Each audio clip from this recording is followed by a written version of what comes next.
चलिए दोस्तों नमस्कार, मैं हूं आलोक पाठक और आप देख रहे हैं टोटल समाचार। ये हमारे लिए बड़ी गर्व की बात है कि मैं भी बनारस का हूं और मेरे साथ जो शख्स बैठा है, जिसकी वजह से वो किस तरफ जाएगा, वो मोदी की तरफ जाएगा कि मायावती की तरफ जाएगा कि अखिलेश की तरफ जाएगा।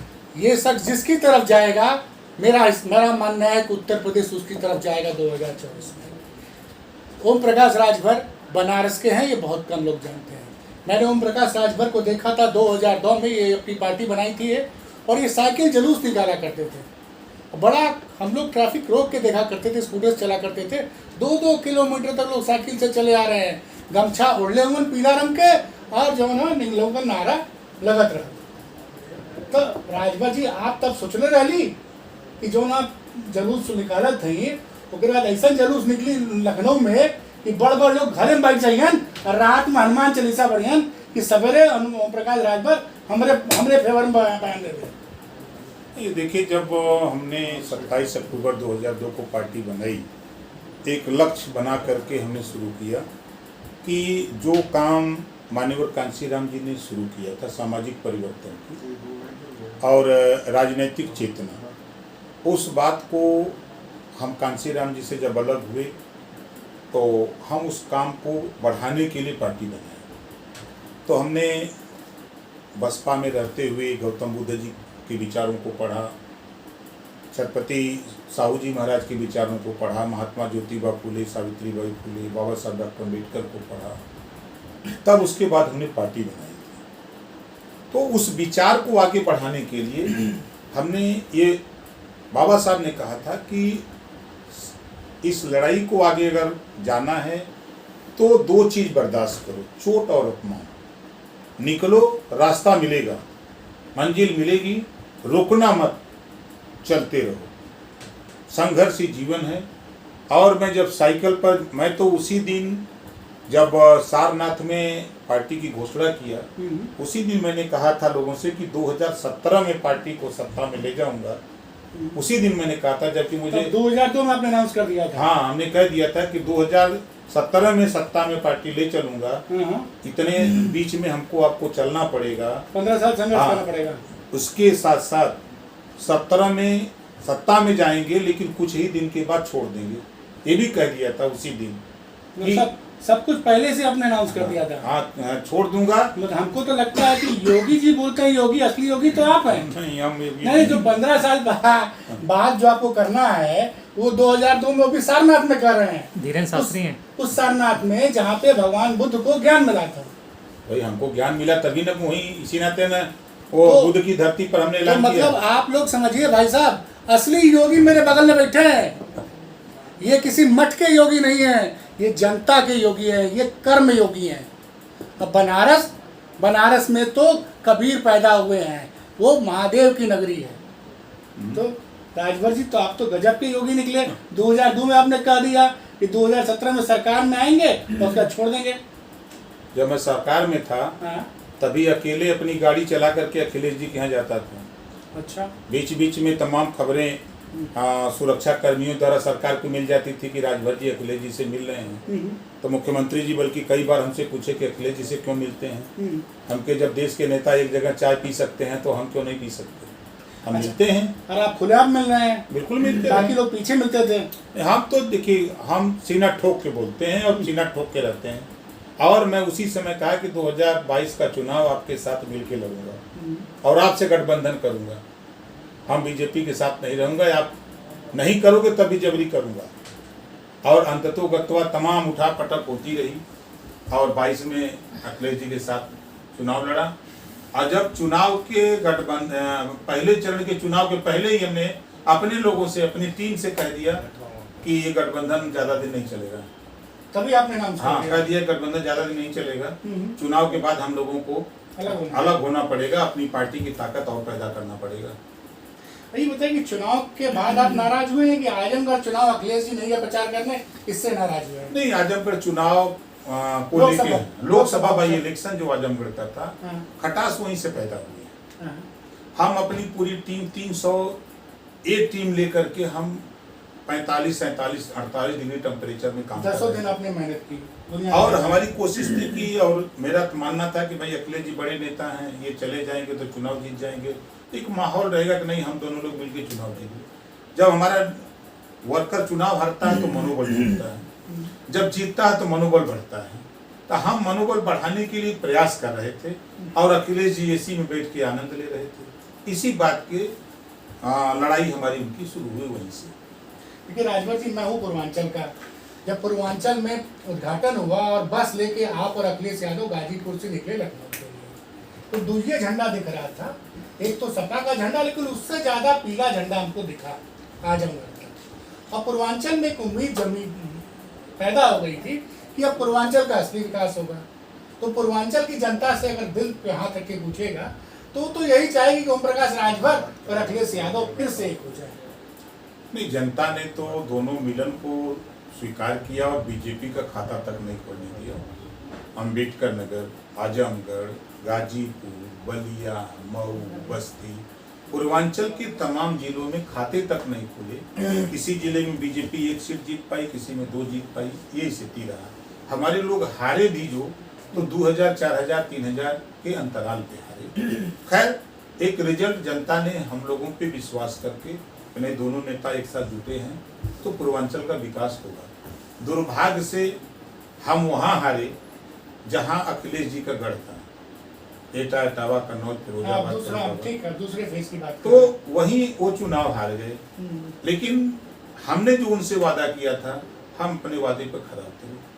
अब उनको इस बात की भी चिढ़ थी कि आदमी इस नेता के क्षेत्र में हम चुनाव जीते, अपने क्षेत्र में हार गए, इसका मतलब ये मजबूत नेता उभर रहा है, इसको कैसे दबाया जाए। वो दबाने की फिराक में थे, हम उनको मुख्यमंत्री बनाने की फिराक में थे कि चलो ये बार बीत गया 5 साल हम लोग जनता के बीच में संघर्ष करें। नई बात बनी कुछ चीज़ों को लेकर के। अब उन्होंने जैसे इस्लाम में एक भैया वो तलाक दे दिए तो हमने कबूल कर लिया भैया चलो क्या करें। नहीं क्या मतलब, लेकिन अभी भी चूंकि पूर्वांचल बहुत पिछड़ा हुआ है, हम फिर जाएंगे पूर्वांचल की बात पे। कहने को मोदी जी प्रधानमंत्री बन गए, योगी जी मुख्यमंत्री बन गए, लेकिन बनारस की जनता को पता है कि बनारस में जितना विकास का काम हो रहा है सब के सब गुजरात लॉबी कर रही है। मतलब पैसा उत्तर प्रदेश का और प्रॉफिट गुजरात की लॉबी ले जा रही है। तो आपको और अखिलेश जी को साथ आना चाहिए 2024 में, और पूर्वांचल के और बाकी क्षेत्रों के विकास के लिए आप लोग मोदी का रास्ता रोकिए। ये जनता की अपेक्षा है, जनता चाह रही है। हम तो आज भी कह रहा हूँ, हाँ। बार बार कह रहा हूँ कि अखिलेश जी बंगाल जाकर के स्टूल पर बैठ रहे हैं। तो आपको बुरा लगा? हमको बुरा लगा। कि आप मायावती जी के पास बैठते कुर्सी पर, ओम प्रकाश राजभर के बगल में बैठते कुर्सी पर, या ओम प्रकाश राजभर को अपने यहाँ बुलाते तो कुर्सी पर बैठते दोनों लोग। आप सोनिया जी के यहाँ जाते तो कुर्सी पर बैठते, लालू जी के यहाँ जा रहे हैं कुर्सी पर बैठ रहे हैं, प्रमाण है ना। तो आज यूपी, दिल्ली का रास्ता यूपी से होके जाता है। यूपी एक बड़ा स्टेट है भारत का, 80 लोकसभा सीटें हैं। यही यूपी जिसको चाहता है वही दिल्ली में सरकार बनाता है। तो यहाँ जिस दिन समाजवादी पार्टी, बहुजन समाज पार्टी, कांग्रेस, जदयू, नीतीश जी को भी, हाँ, ये चारों लोग एक मंच पे खड़े होने के लिए ऐलान कर दें कि फला जगह हम लोग आएंगे, और उनका टेलीफोन आ जाए उन चारों में से किसी का कि राजभर जी किधर, तो राजभर जी उधर मंच पे, उन चारों से पहले वहां जाकर के बैठ जाएंगे मंच पे। तो अखिलेश जी और नीतीश जी तो साथ आ ही गए हैं, बाकी दोनों को आप जोड़ लीजिए। हम नहीं जोड़ सकते। देखिए हमारी जो हैसियत है, हमारी हैसियत की बात मत कीजिए। 2017 के चुनाव में एक ही आदमी था जिसके लिए सारे कमांडोज हट जाते थे, और जिसकी गाड़ी खुलती थी वो आदमी बिना किसी से पूछे अखिलेश जी के कमरे में घुस जाता था, वो आप थे सर। तो ठीक बात, हैसियत की बात मत आइए, वो मैंने अपने आँख से देखा है। वो बात ठीक है, वो तो व्यक्ति अपने संघर्ष के दम पे वहां तक नहीं वो आपको हासिल किया है। आप दोनों के बीच में जो केमिस्ट्री थी, जो आदर सम्मान था, ठीक है। हम तो आज भी कह रहा हूँ कि देखिए हमेशा मेरा प्रयास है, हम वंचित शोषित की लड़ाई लड़ते हैं। आपने बात की गुजरात, तो गुजरात के लोग इस बात को अखिलेश भी जान रहे हैं, कांग्रेस भी जान रहे हैं, सोनिया भी जान रही है, मायावती जी, सब नेता जान रहे हैं। अरे आप ये समझिए ना, विश्वनाथ मंदिर के लिए वहाँ पे ऑफिस खुला है विश्वनाथ मंदिर में, जहाँ पे टिकट काटना होता है। उस ऑफिस में जितने लोग हैं उसमें ज्यादातर आपको गुजराती मिलेंगे। भाई मतलब वो टिकट, एक तो आम आदमी 300 रुपए का टिकट कर रहा है, 30 रुपए का टिकट कर रहा है, वहाँ आप तो बनारस जा ही जाएगा, जरा पता करिए जाए तो उन्हें कम मिला बनारस का वहाँ कौन तो बतावा जाए। वो उस रोजगार के लिए, नौकरी के लिए थोड़ा वोट दे रहे हैं। हाँ, वो तो हिंदू खतरे में है, हिंदू को खतरा से निकाल रहे हैं। अरे भैया तो पैसा हमारे दर्शन नहीं, करे यही आई, सोच- बिहार से आई, बंगाल से आई, मध्य प्रदेश से आई, राजस्थान से आई। यही सोच अगर लोगों के जेहन में आ जाए कि हम अपनी शिक्षा के लिए, स्वास्थ्य के लिए, रोजगार के लिए, नौकरी के लिए हम अपनी लड़ाई लड़ें, तो फिर तो बातें बन जाए। लोग अपनी लड़ाई नहीं, अब जैसे भगवान राम का मंदिर बनाने के लिए कुछ लोग लड़ते हैं, अब भगवान राम का तो मंदिर बन गया, लेकिन अब पूछा जाए कि राजपूत से लेकर यादव, कुर्मी, पटेल, चौहान, बिंद, केवट, मल्लाह, राजभर, तमाम जातियां उस मंदिर में भिखारी ही बनेंगे। सही बात कहा जाता है। उस मंदिर में भिखारी ही बनेंगे। सारे मंदिर मतलब पुजारी जो है सिर्फ ब्राह्मण के लिए रिजर्व हो गया है। भाई जो जाएगा, हम जाते हैं तो भीख मांगते हैं, हे बाबा भगवान हमको दे दो, लेकिन वहां से तो मिलता नहीं है। हम अपना दे के आते हैं, लेके नहीं आते। लेकिन संविधान के दायरे में अगर बात करिए तो हम अगर दरखास्त लेके थाने जाएं तो सिपाही पहुंच जाएगा गांव तक। हम अगर संविधान की बात करें तो सिपाही के यहाँ दरखास्त देते हैं, जैसे भगवान के हम जा कहते हैं कि प्रभु परमेश्वर हमारी मदद करिए, हमारी समस्या है, रोजगार, नौकरी, शिक्षा नहीं मिल पा रही बच्चों को, हमको दीजिए। हम वहाँ आराधना करके आते हैं और उसका रिजल्ट कुछ नहीं मिलता है। लेकिन अभी हम दोनों भाई अगर झगड़ा कर लें और एक थाने में दरखास्त दे के चले हमें, तब 2 घंटे के बाद पुलिस आ जाएगी। अगर हम उसी मामले को लेकर न्यायालय में चले जाए, वो वकील कर ले भाई, हम वो कर लें, तो जज के सामने बहस होने लगी, तो 4-6 तारीख के बाद वहाँ न्याय भी मिल जाएगा। तो आप चाहते हैं कि अयोध्या में जो मंदिर बन रहा है उसमें पुजारी हर बिरादरी जाओ? भाई यही ना लोग कहते हैं, बाबा साहब ने तो यही बात कहा है कि समता, स्वतंत्रता, बंधुत्व और न्याय पर आधारित भारतीय संविधान। तो जितने भी पुजारी है, चाहे बनारस में हो, काशी विश्वनाथ मंदिर में, चाहे अयोध्या, पूरे देश में हम वही सब में- बनारस, काशी में नहीं, सब में जो ना आरक्षण होना जिसकी चाहिए। जितनी संख्या भारी उसकी उतनी हिस्सेदारी। आपको एक बात बताओ यार, कौन है भगवान के माने जाना?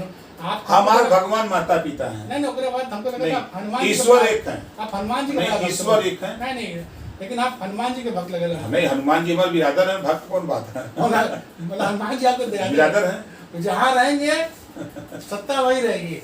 हनुमान जी हमारे बिरादर हैं। हाँ? अभी आपने देखा कि सूबे के मुख्यमंत्री मध्य प्रदेश गए थे तो वहाँ उन्होंने कहा भी था हाँ। कि हनुमान जी दलित हैं, हाँ। कहा था ना। हाँ। तो हम लोग भी तो उसी श्रेणी में हैं, तो बिरादर हमारे हैं। इस नाते हम सबसे बड़ा भगवान जो दाता होता है हम उसको मानते हैं, जो जन्मदाता होता है उसको मानते हैं। माता पिता जी, तो माता पिता हमारे भगवान हैं। उन्होंने हमको कपड़ा पहनने सिखाया, चलने सिखाया, पढ़ने सिखाया, हमको इस लायक बनाया कि आज हम और आप बात कर रहे हैं यहाँ बैठ करके। ये देन अगर किसी की है तो हमारे माँ बाप की देन है और किसी की देन नहीं है। हम उसी नाते अपने माँ बाप को भगवान मानते हैं, उन्हीं की सेवा करते हैं, उन्हीं की पूजा करते हैं, उन्हीं से आशीर्वाद लेके चलते हैं। और कुछ लोग तो अपने माँ बाप की मौत पे बाल भी नहीं खड़कते हैं। अब वो भाई उनका विषय है। अब वो हाथ में 5 अंगुली है, 5 छोट बड़ बा, अलग अलग बुद्धि बा, लोगन का अलग अलग सोच बा। जिस माँ बाप ने, माँ ने क्या क्या झेल करके बचपन में इस लायक हमको बनाया कि बच्चा पेशाब कर देता है तो माँ भीगे तरफ सो लेती है और बच्चे को सूखे में रखती है। वो दिन भूल जाता है वो बच्चा, जब बड़ा होता है, जब उसकी शादी हो जाती, बीवी आ जाती है, तब वो चीज़ भूल जाता है वो बालक कि हमारी माँ, जब मैं बिस्तर पे पेशाब कर देता था तो माँ उसके पेशाब की तरफ सो लेती थी, लेकिन बच्चे को सूखे कपड़े की तरफ सूखे बिस्तर में सुलाती थी। वो भूल जाता है वो नौजवान उस बीवी के चक्कर में। तो ये चीज़ें जो हमने पढ़ा है, हमने देखा है, तो हम तो लोगों को सलाह भी देते हैं कि 1000 साल से आप रामायण पढ़ रहे हो, देख रहे हो, महाभारत पढ़ रहे हो, देख रहे हो, 5 साल संविधान क्यों नहीं पढ़ लेते हैं? अच्छा, अभी एक बात आपने कही थी कि जो बड़ा नेता होता है उसका बेटा तो पढ़ने जाता है दिल्ली या मुंबई, उसका नेता जाके रामनवमी के जुलूस पे नहीं जाता है। एक बात अभी आपने बिल्कुल कहा है। तो जरा इसको जनता को तो समझाइए ना। नहीं, जनता को समझाने का क्योंकि भाई जनता जो है वो पढ़े कम गरीब घरों के लड़के जो है वो चले जाते हैं रामनवमी के जुलूस में। देखिए, अशिक्षा की वजह से उनको ये नहीं पता कि जो नेता हमको उसका करके हमको तलवार थमा रहा है कि जाओ मार करो, हमको कट्टा रिवॉल्वर थमा रहा है कि जाओ मारपीट करो, हिंदू मुसलमान में नफरत पैदा करो।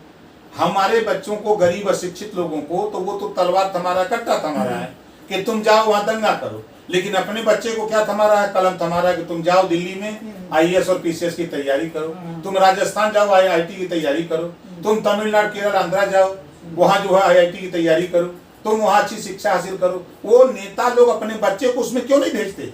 अगर ये नेताओं के बच्चे अगर आते तब मैं मानता कि ये लड़ाई जो हम लोगों के अशिक्षित जो लोग हैं उनको जो प्रेरित करते हैं कि तुम ये काम करो, जब उनके बच्चे रहते तब मैं मानता कि नहीं, इस काम में सही है। अशिक्षा की वजह से ये चीजें, इसी नाते हम कहते हैं कि प्रदेश में, जो देश में दो तरह की शिक्षा है, वो शिक्षा एक समान होनी चाहिए। जो पाठ्यक्रम प्राइवेट में है वही पाठ्यक्रम सरकारी में, और गरीब पढ़ नहीं पा रहा है, एक समान अनिवार्य और फ्री शिक्षा हो जाए देश में। तो हमारा मानना है कि फिर जिस तरह ओम प्रकाश राजभर सवाल कर रहा है, उसी तरह वो अशिक्षित बच्चा जब पढ़ के आगे निकलेगा तो वो भी सवाल करेगा कि नेता का बेटा क्यों नहीं इस आंदोलन में आ रहा है। तो आपका कहने का मतलब है कि सारे बोर्ड हटा के एक ही बोर्ड होना चाहिए। एक बोर्ड होना चाहिए, एक बोर्ड होना चाहिए और सबको फ्री एजुकेशन। बिल्कुल।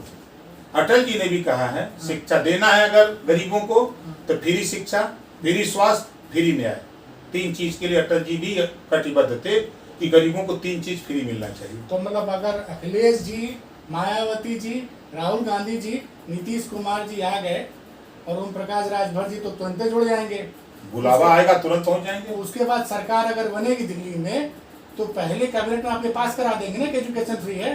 100%। हम इन्हीं मुद्दे पर उनके सामने जब पांचों लोग बैठेंगे, जब भाषण देंगे ना, तो यही चीज ये समझाएंगे कि सरकार बनेगी तो ये लागू होगा, जातिवाद जनगणना लागू होगी, आप वोट मांग रहा हूँ इन मुद्दों पर, तो बैठे रहेंगे ना अखिलेश जी, मायावती जी या सोनिया जी, जे बनी, नीतीश जी जे बनी, तब वहां जब हमारे पार्टी के जो नेता जीत के जाई तो वो चापी न कि अब करा, अब तब बन गई सब लोग। तो आप कहाँ से लड़ेंगे चुनाव? बनारस से लड़ेंगे? नहीं, हम लोकसभा नहीं लड़ेंगे, पार्टी लड़ेगी, पार्टी कोई नेता लड़ेगा। सर आपने समय दिया, बहुत बहुत धन्यवाद। Thank you.